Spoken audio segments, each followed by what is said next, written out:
Hey guys, welcome back to another video. We're just gonna get... Oh? How does this work? I think I accidentally just skipped some dialogue. Ignore that. We have cereal for breakfast and spend the morning putting together furniture.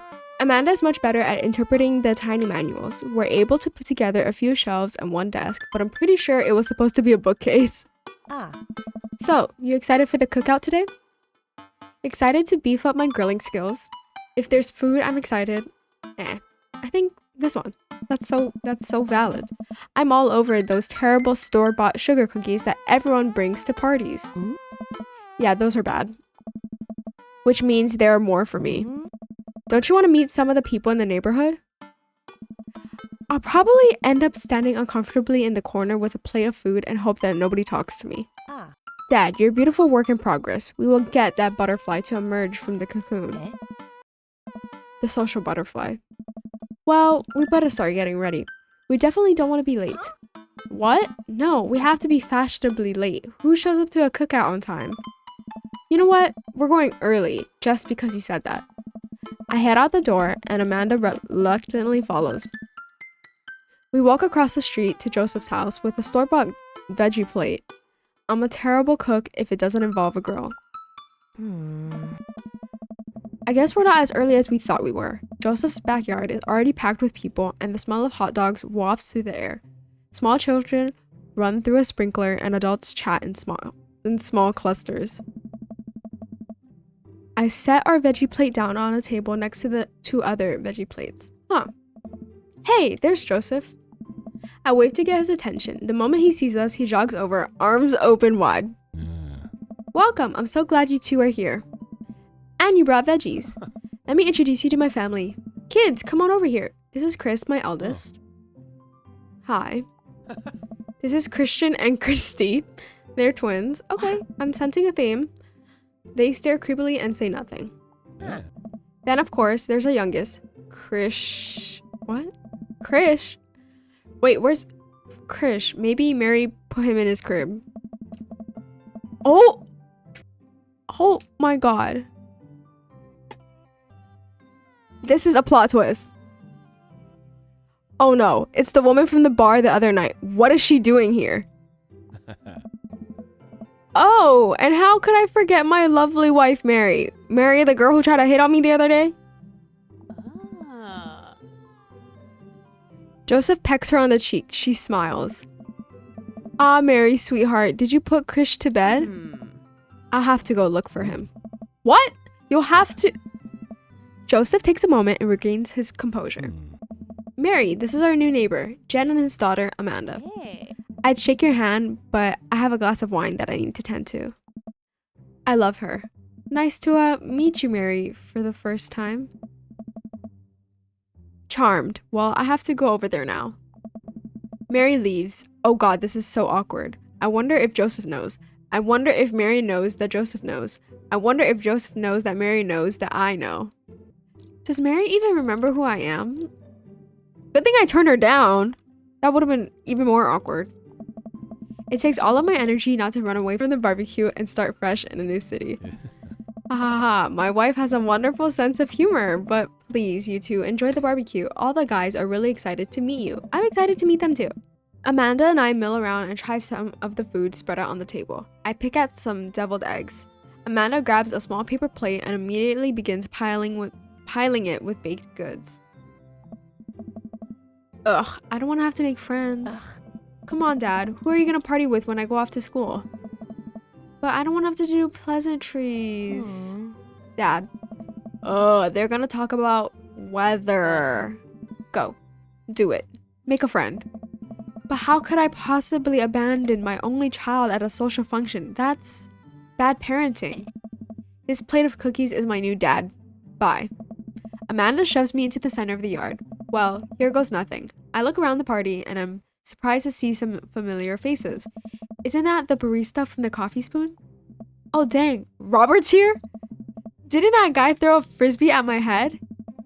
Isn't that the guy who was throwing a fit in Dead Goth and Beyond? Isn't that Amanda's teacher? Hey, I know Craig. But wait a second. All of these people live in our cul-de-sac? That can't be right. I'd better investigate. Oh! choices. Talk to Robert and Brian. Talk to Matt, Hugo, and Craig. Talk to Joseph and Damien. Well, to be honest, I'm really bad at names, and the only name I remember is Craig because I'm in love with him. So, but maybe I should talk to Robert. I remember him too. I kind of did. Oh my god, my cat just fell off my table. I kind of did just sleep with him, so I feel like I should say hi first. I think that's the right thing to do. I don't really know. I'll do that first. I walk over to Robert and Brian, who are chatting over drinks, determined not to be weird about what happened that night. I hope Robert feels the same. Hey guys! Jen! How the heck are you? Settling into the neighborhood all right? Oh, you betcha. Got the living room in order at least. That's great to hear. I've been doing some living room work as well. Finally got the 50-inch in there. The game looks great in high def. Okay, flex. Oh boy. Jen, have you met Robert yet? Yes, I believe we met briefly. Hey. Robert takes a long sip of whiskey. Robert robotically extends a hand. I shake it as he stares unblinkingly into my eyes. Oh god, what does it mean? How's it going? It's good. Robert focuses on the whiskey he's holding. He takes a long sip. Great! Look at my friends becoming friends. Us dads gotta stick together, you know? Us dads? Robert has a kid? Oh, I didn't know you had kids. Robert continues to stare at me. Jesus, does this guy ever blink? Yep. Cool, that's cool. We stand in incredibly uncomfortable silence for several moments until... We gotta get off this haunted truck! Oh no, the ghost locked the doors. Daisy and Amanda run up to us. Thank God. Yes. Quick, hit the emergency escape button. But trucks don't have emergency escape buttons. Then hit the brake, I guess, and then we'll get out of the truck. What are they talking about? The imaginary truck. Yeah. Anyway, we're safe from the ghost, but how will we ever survive this Arctic tundra? Daisy, you might have to eat me. Are you prepared to do that? I'm prepared to do anything to survive. That's cold-blooded. I like that. Although I'm not sure I have the materials required to properly cook you. Wait a second. Are you guys playing Long Haul Ice Road Paranormal Ghost Truckers? Yeah. Amanda and I love that show.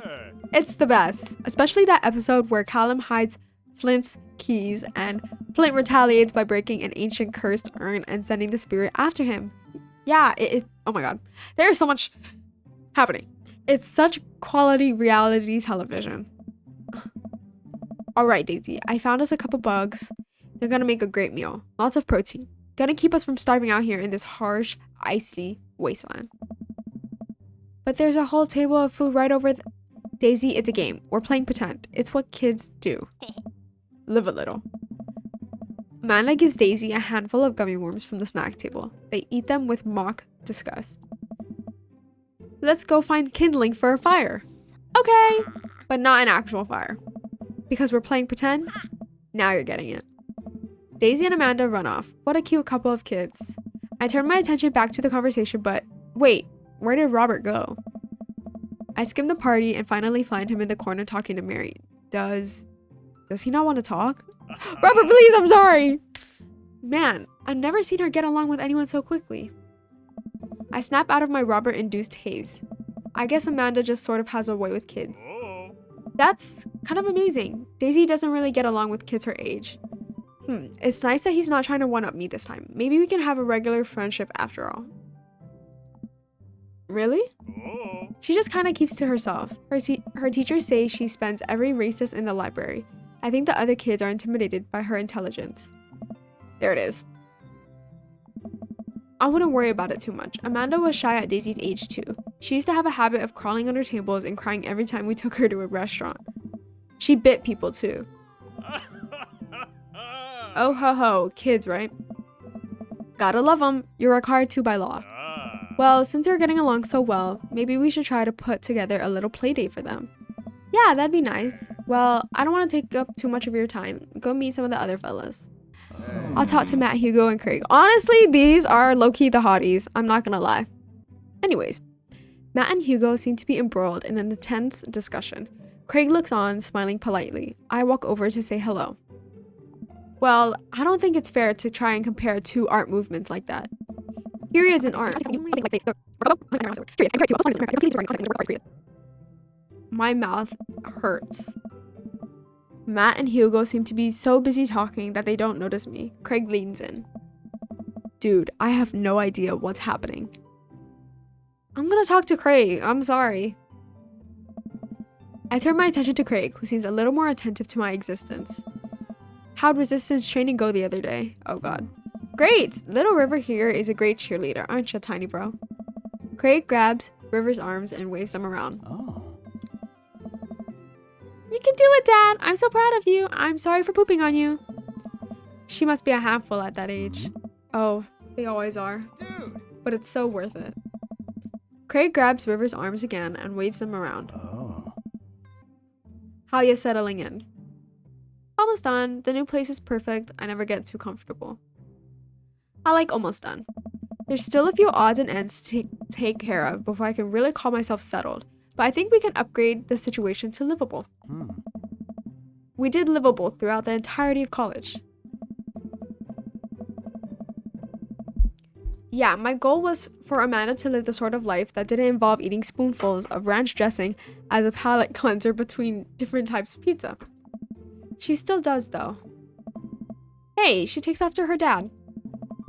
Jen, how are you liking the neighborhood? It's pretty nice. Everybody's been super friendly. Hey. Seems like your daughter's fitting in just fine. Matt points across the yard to where Amanda, Daisy, and another young girl are playing. They're all sitting cross-legged in the grass, picking weeds and weaving them into little flower crowns. It's pretty adorable. The girl I don't recognize jogs over to us. Oh. What is it, sweetheart? I'm assuming this is his kid? It's a flower crown. I thought you'd look cute in it. Hey. Well, there's only one way to find out. Matt takes a flower crown and places it on top of his head. Oh. Oh my god. Am I cool now? The girl stares at him, thinking it over. No. But you're slightly less uncool than you were before you put it on. Oh. Ha. Hey Jen, this is my daughter. Hello. I'm Carmencita. Amanda comes over with Daisy in tow. Dad, look, I'm making friends. Are you making friends? You better be making friends. Yeah, actually. Amanda, you remember the cool barista from the coffee shop? And my old college friend and, your teacher? What? Oh, hi, Mr. Vega. I didn't realize we were neighbors. Ah. Yep. You still gonna get me that overdue term paper? Oh. Great seeing you. Amanda finger guns her way out of the conversation like a champ. She learned the finger guns move from me. I'm very proud. She's definitely a charmer. Speaking of which, where did my son go? What? Hugo looks around the party. He must finally spot him because his eyes go wide. Sweet man. Ernest! Ernest Hemingway Vega, are you smoking? Ah. Ernest is holding a lit cigarette. Nope. I see Ernest across the way. He casually takes a long drag of his cigarette and then flicks it into a gutter. Oh. Unbelievable. Excuse me. Hugo marches over to Ernest and I turn my attention to Matt and Craig. Kids, right? Hey. Man, I do not envy Hugo. The last barbecue we had, Ernest tried to shove a sparkler down Joseph's pants. Nearly burned down half the yard. Oh my god. And the barbecue we had before that, he actually burned down half the yard. And then it spread onto my lawn and burned what? And then it spread onto my lawn and burned down half of my yard too? Oh, this kid is crazy. Hugo walks back over to us, practically dragging Ernest behind him. Oh. Hey everybody, sorry about that. Jen, this is my son Ernest. Hello. Ernest looks away sulking, his hands shoved deep in his pockets. Hugo nudges him impatiently. Hey. Nice to meet you, Ernest. What grade are you in? Does it matter? Ernest! Okay, I'm in 8th grade. God, are you happy now? I'm sure you were just dying to know. Damn, this is the moodiest teen I've ever seen. Yeah, good for you. Oh. Can I go now? I'm tired of talking to old dudes who blame my generation for the failing economy. Ouch. I don't know. Ernest! Oh yeah, because I'm totally embarrassing you. Ernest puts earbuds in and storms out to stand in the corner. Well, that was certainly something. Anyways, he seems nice. Hugo puts his head in his hands and sighs. I'm so sorry. He's having a really rough time. As much as I want to be the cool dad, I have to be the authoritarian dad, and he clearly resents me for it. Nice. I mean, I think as a dad and a teacher, that's about as authoritarian as you can get. Honestly, are any of us cool dads? Is it even possible to be a cool dad? What? I'm cool as a cucumber. Hey. See, that right there? You can't say that. Oh. My kids think I'm cool. But for how long, Craig? How long do we get to be the cool dads? I don't know. I don't know. Hey. I think we just have to accept the fact that as dads, we've become the machine we once raged against and accept our fate to unironically wear socks with sandals. Your kids may think you're cool now, but the moment they hit puberty, you're doomed. Amanda's 18 and she still thinks I'm cool. Oh. I yell across the yard to my daughter. Amanda, I'm cool, right? Amanda just laughs. She keeps laughing. I see your point. As much as we all want it, I don't think it's important to be a cool dad as it is to be a good dad. We can't all be best friends with our kids. It just doesn't work. I mean, look at me and Ernest. Oh. Our job as parents is to make sure our kids turn out okay. Yeah, you're right. But it'd be nice to have it both ways. Hearing these guys talk about this makes me think of my relationship with Amanda. We get along so well, but there might come a time when it won't be like that. Is college when that happens? Don't let us eat up your time, Jen. Go meet some of the other people around the neighborhood. Okay, let's go talk to Joseph and Damien. I spot Joseph chatting with the guy from Dead Goth and Beyond by the grill. I wonder what they're talking about. I walk over to them. Oh. So I'm curious, can you walk me through why you had your house painted black? Huh. Where do I even start? The house stays warmer in the winter, it provides an artistic contrast to the rest of the neighborhood, and it complements the crimson interior perfectly. Ooh, It's definitely an interesting choice. Oh. Thank you. I'm very proud of my abode. Ooh. Jen, I was just having a conversation with Damien here about his aesthetic design decisions. Damien regards me up and down with a warm but critical eye. How do you do? I don't believe I had the pleasure. I think I saw you in Dead Goth and Beyond the other day. Damien's face turns bright red. I must apologize for my behavior on that day. You see, I take the goth lifestyle very seriously, and to be caught in a ruse by such a corporation as Dead Goth and Beyond was profoundly frustrating indeed. I hope you know that while my anger may have been justified, it was no such way for a gentleman to act. It's okay, man. You know, I think it's low-key an ick for him to act like that, but at least he's self-aware. Yeah. Do tell me about yourself. Are you new to the area? Yes, my daughter and I just moved in the other day. She was the one I took to Dead Goth and Beyond. Very good taste on her part. Does she partake in the goth lifestyle? I think for a second.